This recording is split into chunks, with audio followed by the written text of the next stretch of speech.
April 30th, 1943. A fisherman. April 30th, 1943. A fisherman off the coast of Spain pulls a body from the water. The corpse wears a British Royal Marines uniform. Chained to his wrist is a briefcase containing top-secret invasion plans. But the man isn't who he appears to be. The documents are fake. And this dead body is about to change the course of World War II. This is Operation Mincemeat, the most audacious deception in military history. Welcome to WW2 Dark Chronicles. Today's story sounds like fiction, but every word is true. In 1943, the Allies were planning to invade Sicily, the first step in liberating Europe from Nazi control. But there was a problem.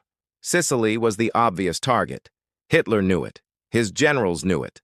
The island was heavily fortified. The Allies needed a miracle. They needed the Germans to move their defenses somewhere else. Anywhere else. So British intelligence hatched an insane plan.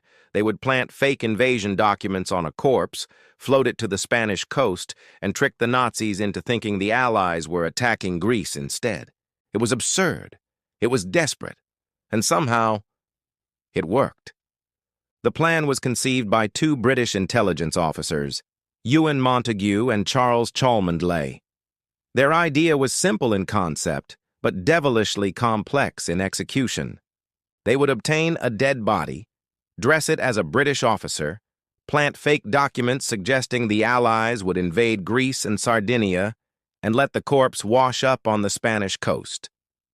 Spain was officially neutral, but everyone knew Spanish officials passed intelligence to the Nazis. If the documents looked authentic, they would reach Hitler's desk within days. But for the plan to work, every detail had to be perfect. One mistake, and the Nazis would see through the deception. The first challenge, finding a suitable corpse. It couldn't be just any body. It had to be a man in his 30s, reasonably fit, who had died recently enough that decomposition wouldn't be too advanced. And crucially, the cause of death had to be consistent with drowning. After weeks of searching, they found him. Glyndwr Michael, a homeless man who had died from eating rat poison in London. The poison had caused fluid in his lungs, which would look like drowning to a Spanish coroner. Michael had no family. No one to ask questions. He was perfect. Now came the hard part, turning Glyndwr Michael into someone else. They created a complete fake identity. The body would be Major William Martin of the Royal Marines, a staff officer carrying sensitive documents to Allied headquarters in North Africa. But a name wasn't enough. The deception had to withstand scrutiny. So they built a life for Major Martin. They placed a photo of a fake fiancée in his wallet, along with love letters she had written to him. They added theater ticket stubs from London. They included a stern letter from his bank about an overdraft. They put a receipt for an engagement ring in his pocket. They even gave him a used identity card, worn at the edges. Every detail was designed to make Major Martin feel real. A man with debts, a girlfriend, a life. The fake invasion plans were masterpieces of deception. One letter, supposedly from a British general to a commander in North Africa, casually mentioned that the Allies would invade Greece, with a diversionary attack on Sardinia. Sicily was mentioned only as a cover story to fool the Germans. The language was perfect. Informal, insider military jargon, the kind of thing you'd only see in genuine classified correspondence. To make it even more convincing, they added a second letter complaining about sardines and asking for supplies. Mundane details that made the documents feel authentic. On April 19th, 1943, the body of Major William Martin was placed in a steel canister filled with dry ice and loaded onto the British submarine HMS Seraph. The submarine sailed to the coast of Huelva, Spain, an area known for strong currents that would carry the body ashore. It was also home to a Nazi spy network. At 4:30 a.m. on April 30th, the crew of the Seraph opened the canister. They dressed the body in a life jacket, secured the briefcase to his wrist with a chain, and gently lowered him into the water. As the corpse drifted away in the darkness, the submarine's captain read a brief prayer. Then they submerged and disappeared. Major Martin was on his own. Hours later, a Spanish fisherman spotted the body floating near the shore. He pulled it from the water and alerted authorities. The local coroner examined the corpse and declared the cause of death: drowning. The body had apparently been in the water for several days. Spanish officials found the briefcase. Inside were the classified documents, and just as the British had hoped, Spanish intelligence photographed every page and sent copies to the German Abwehr, Hitler's military intelligence service. Within days, the fake documents reached Berlin. German intelligence analyzed them. They checked the paper, the ink, the handwriting. They interviewed Spanish officials. They looked for any sign of deception, and they found nothing. The documents appeared genuine. Hitler himself reviewed the intelligence. He was convinced the Allies were going to invade Greece. He immediately ordered massive troop movements. Panzer divisions were sent to Greece. Naval forces were repositioned. Coastal defenses in Sicily were weakened. The Nazis had fallen for it completely. Back in London, British intelligence waited anxiously. Had it worked?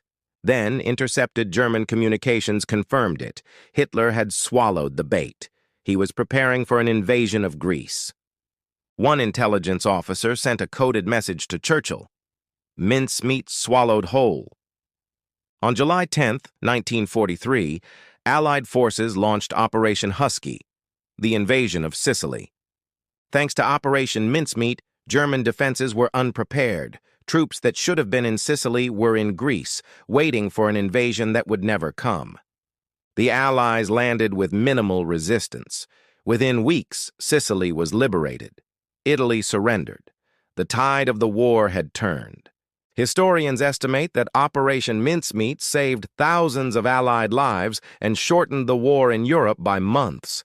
But what about Glyndwr Michael, the homeless man whose body made it all possible? For decades, his identity remained classified.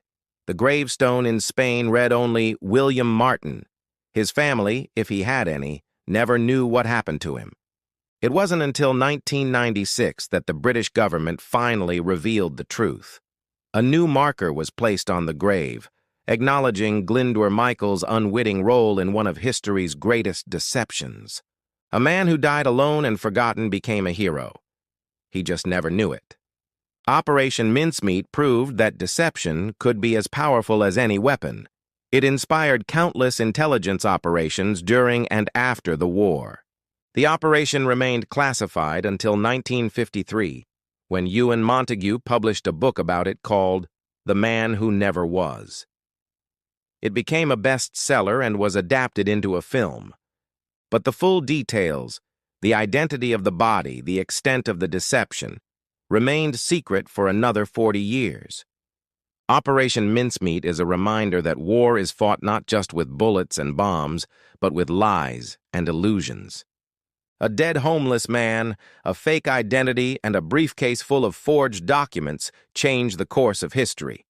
Hitler, one of the most paranoid leaders in history, was completely fooled. Glyndwr Michael never fired a shot.